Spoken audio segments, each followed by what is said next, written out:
Você chega num banco, a fila está enorme. Aí você olha para a fila de prioridade e tem um jovem na fila de prioridade. O que você pensa? O que nós pensamos? Aí você vai para o shopping e no estacionamento, na vaga de deficientes, desce uma pessoa que não tem deficiência. O que nós pensamos? Pensamos a mesma coisa, né? Que a pessoa pode ser abusada. Eu sou Olga Barbosa. Nós vamos conversar hoje aqui sobre deficiências invisíveis. Se você quiser bater esse papo aqui comigo, fica aqui até o final. Vamos conversar sobre deficiências invisíveis, sofrimento real. Gente, existem deficiências, existem doenças que são invisíveis. São aquelas que a gente olha para a pessoa e não percebe.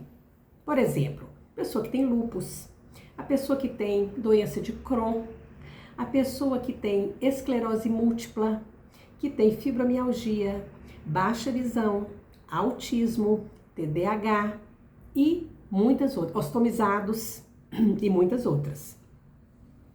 Essas pessoas a gente olha e não percebe. Então, tem gente que até fala assim, não, mas ele não tem cara de deficiente, não. Gente, deficiência não tem cara. Ah, mas ela não é tão deficiente assim não, né? Olha, gente, ontem, esses dias, para fazer esse vídeo, eu vi inúmeros vídeos. Primeiro eu vi vídeo de médicos falando sobre as doenças.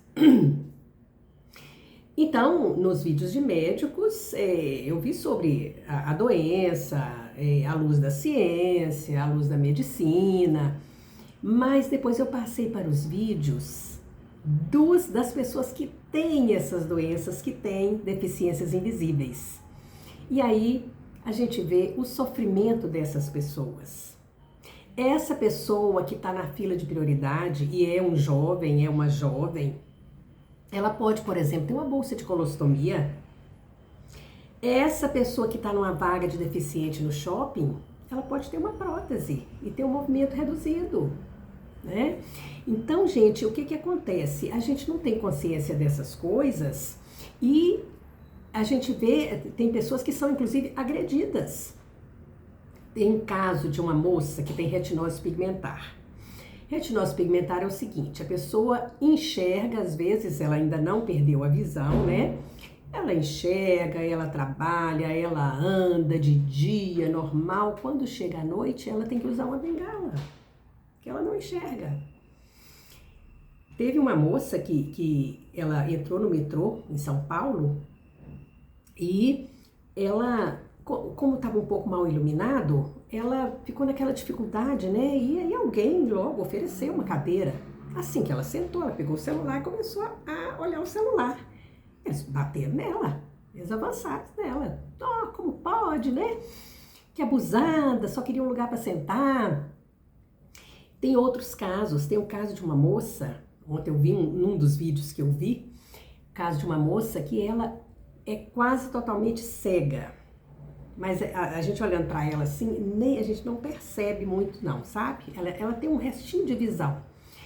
E ela e a mãe dela chegaram no shopping, a mãe dela dirigindo, né? Pararam na vaga de prioridade, na vaga de deficientes e desceram do carro. Uma moça começou a gritar, que absurdo, que abuso, isso é vaga para deficiente, brasileiro é assim mesmo, que não sei o quê. E foi juntando gente. A moça simplesmente não falou nada. Ela pegou a bengala dela, abriu, né, porque a bengala é dobradinha, e pôs a bengala e olhou para a moça.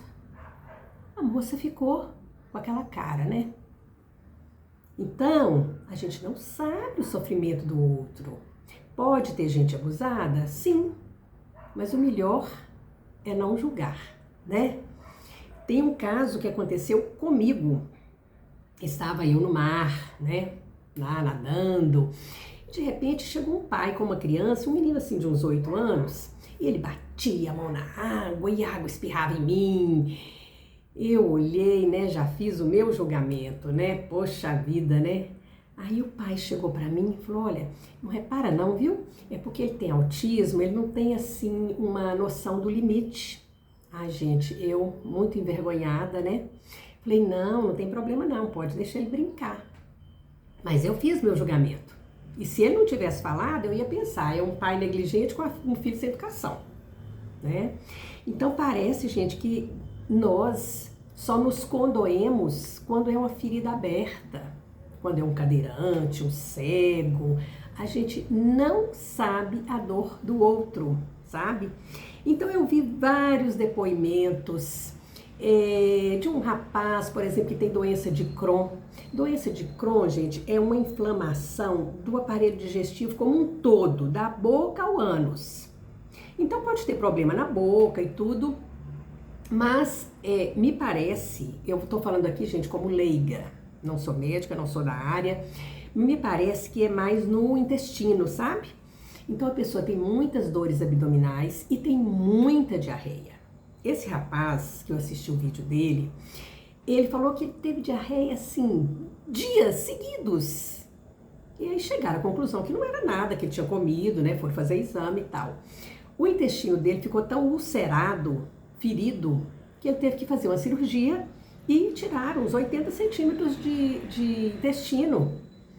E ele falava, eu não posso ir nem no cinema, eu não posso ir à igreja, porque no percurso, se eu precisar ir no banheiro, eu tenho que ir. Não tem jeito, a pessoa não tem esse controle. E muitas dores e tudo, né? Tem uma menina que eu sigo também, uma menina linda, que ela tem 25 anos, ela já usa bolsa de colostomia, porque não teve jeito, teve que tirar o intestino. Né? Então ela tem que conviver com essa bolsa, então ela tem que ir para a fila de prioridade, né? A bolsa dela, por exemplo, pode encher e ela precisar ter que esvaziar a bolsa. Então, gente, eu separei várias coisas aqui para falar com vocês. Então, essas pessoas passam muito aperto, sabe, gente? Então, eu até em outros vídeos, eu falei sobre o cordão de girassol. Tá bem explicadinho em outros vídeos, aqui eu vou falar mais en passant. Esse cordão, ele é para identificar essas pessoas com doenças invisíveis. Ele foi criado em Londres, em 2016, no aeroporto de Gatwick, e para identificar. Porque se a pessoa está usando esse cordão, o atendente vai saber que ela precisa, ela tem uma necessidade, ela tem uma doença invisível, ela tem uma deficiência invisível e ela tem uma necessidade. Ela pode ter que ser a prioridade, até dar prioridade, né? Eu, por exemplo, uso meu cordão, porque eu também tenho uma deficiência invisível. Quem vê meus vídeos já sabe. Eu tenho acromatopsia, é uma deficiência da visão, eu não enxergo nada de dia, eu sou o contrário da retinose pigmentar. A retinose pigmentar não enxerga de noite, eu não enxergo de dia. Então eu tenho sempre que estar de óculos escuros. Pode estar chovendo, estou de óculos escuros. Eu tenho baixa visão e eu enxergo tudo em preto e branco. Mas hoje, gente, eu já superei. Eu não tenho mais, assim, nada que me aflige com relação à minha deficiência. Eu tenho uma irmã também, 3 anos mais velha, que também tem a mesma deficiência.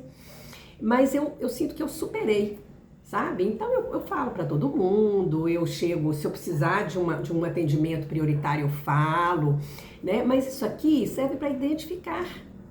Até para as outras pessoas, né? Hoje eu já posso entrar na fila de prioridades por causa da idade. Mas se eu fosse mais nova, eu entraria com o meu cordão, né? Para ninguém me assustar e falar, poxa, o que essa moça tá fazendo aí nessa fila de prioridade, né? Gente, eu vi depoimentos, assim, muito bacanas, sabe? Vi depoimentos, inclusive, da humorista Cláudia Rodrigues. Ela tem esclerose múltipla. Ela é tão engraçada, né, gente, que até nisso ela fez graça, sabe? O médico falou com ela que você tem esclerose múltipla. Ela falou, múltipla? Mas são muitas, doutor, quantas são? E ela, no auge da carreira, né, gente, brilhando, né, nos programas de televisão, ela teve que parar, ela fez transplante de células-tronco, ela está se tratando, ela está bem. Ontem eu vi um vídeo dela, mas ela falando, né, que nessa condição em que ela se encontrou, ela buscou por Deus, sabe? Assim, é a hora, né, gente, que quando você recebe um diagnóstico, ou para você, ou para um filho, é a hora que a pessoa vê a sua finitude, a sua pequenez, né? Então, tem uma moça que falou lá, a doença é um convite criativo da vida. Que esta moça que falou isso, né, ela falou que ela mudou diante da vida, ela teve mais compaixão com relação às pessoas, ela teve mais compreensão. Tem um outro livro que eu vou deixar aqui nas descrições também, chamada A Doença como Caminho. É um livro muito bacana que a gente ressignifica a doença na nossa vida, né? Eu, por exemplo, eu encaro a minha cromatopsia como uma missão, sabe? Eu já gravei livro para cegos na Biblioteca Pública de Minas Gerais, já gravei livros e apostilas no Instituto São Rafael, que é uma escola para cegos, porque eu me sentia privilegiada, né, gente? Eu tenho baixa visão e não enxergo as cores, mas enxergo as formas, né? Então eu ia, gravava os livros, eu ficava muito feliz de poder fazer isso pelas pessoas. Às vezes uma apostila, um livro que estava sendo adotado numa escola, mas não tinha nem braille, nem audiolivro, eu fazia o audiolivro. Eu escrevi um livro, esse aqui, ó, em preto e branco, que conta a minha vida e da minha irmã. É um livro que está esgotado, mas eu já estou tratando de reimprimir, né? Porque as pessoas estão pedindo. Esse livro virou uma peça de teatro muito bonita e então foi levada para várias cidades, né? E para divulgar mesmo a cromatopsia. Então eu encaro assim, hoje eu encaro como uma missão e eu fico muito feliz.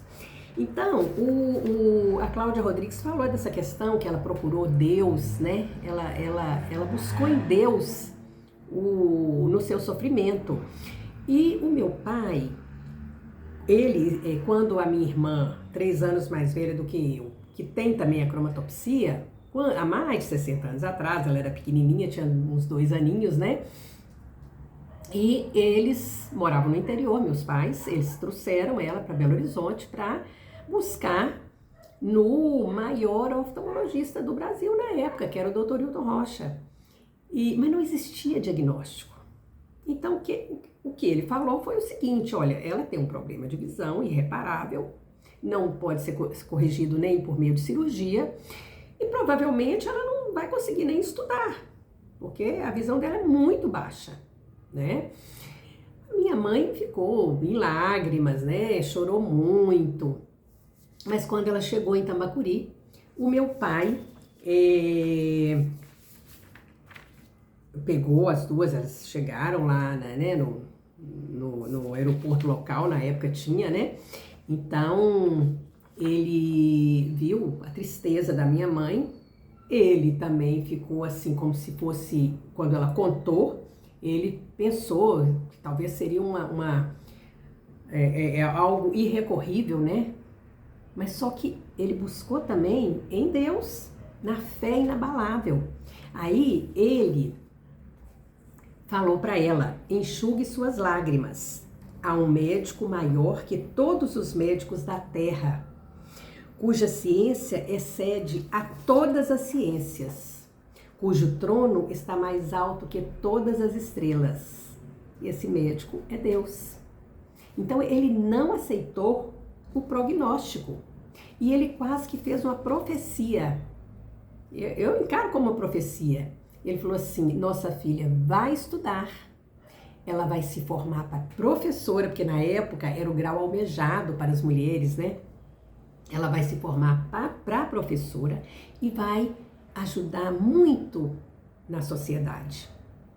Foi uma profecia, porque na verdade ela se formou em professora, veio para Belo Horizonte, fez vestibular, fez assistência, serviço social e trabalhou até aposentar como assistente social, brilhante, ajudando muitas pessoas. Meu pai, ele escreveu, tem aqui no meu livro essa carta que ele escreveu, vou contar para vocês. ele, quando ele se deparou com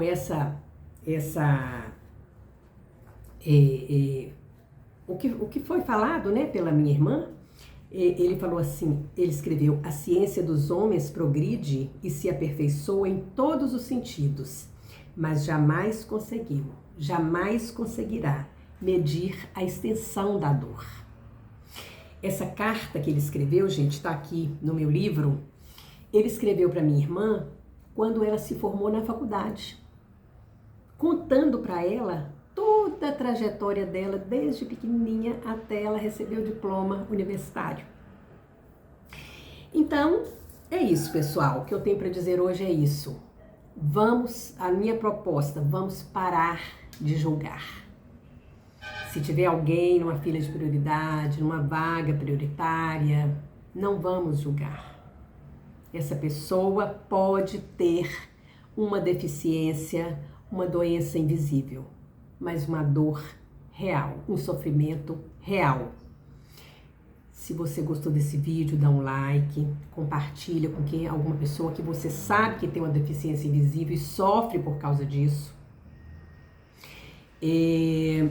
Divulga, põe aí seu comentário, diga o que você achou e vamos crescer, vamos ajudando a crescer o canal para divulgar isso para mais pessoas. Se você ficou aqui até agora, eu te agradeço muito. Grande beijo e até o próximo vídeo.